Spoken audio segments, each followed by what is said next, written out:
Right, this is the Caroma plastic Ballcock system with a float, and the little Ballcock washer is down inside here. This one was leaking, so I had to replace the Ballcock washer. That was easily done. Make sure that the stop tap is turned off, or go to the main stop tap out at the front of the property. Take out this pin. You might need a pair of pliers sometimes to do that. Take out the float out of the way. Unscrew the cap. If your water's still on, it'll get washed away here. And then take out this insert, and it pops out. So you've got the Ballcock washer there and this supporting washer. If you're going to replace that, you might as well replace that as well.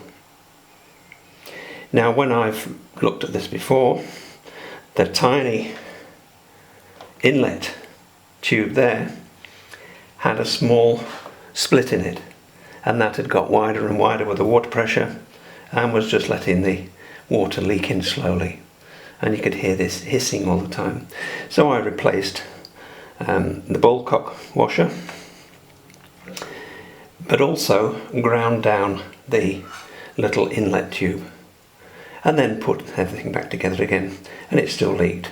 And I thought that was my little repair that was the problem. But now I'll show you what happened. So this is a cross section of the inlet tube, and there's the black Ballcock washer sits in the housing that we took out. That gets pushed down onto the top of this thinner inlet tube. This is the part that had the split in, so I ground this down to about here, and that would have worked fine.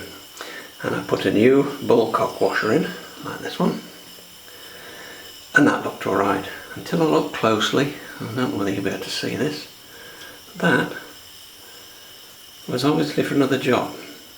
It's got a tiny hole in it, so I don't think that was a proper Ballcock washer. It's the right diameter and fits in nicely, but with a hole in it we're going to get leakage all the time. So that's the proper Ballcock washers, Fixaloo washers, and that did the job nicely.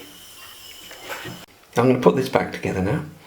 That goes back in there, making sure that it seats in properly without facing the float arm.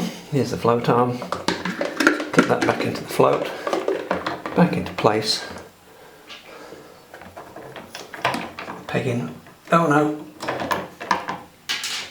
Cap on. I get very fun without the cap. That's sometimes very difficult to undo because you're so confined in that little space there.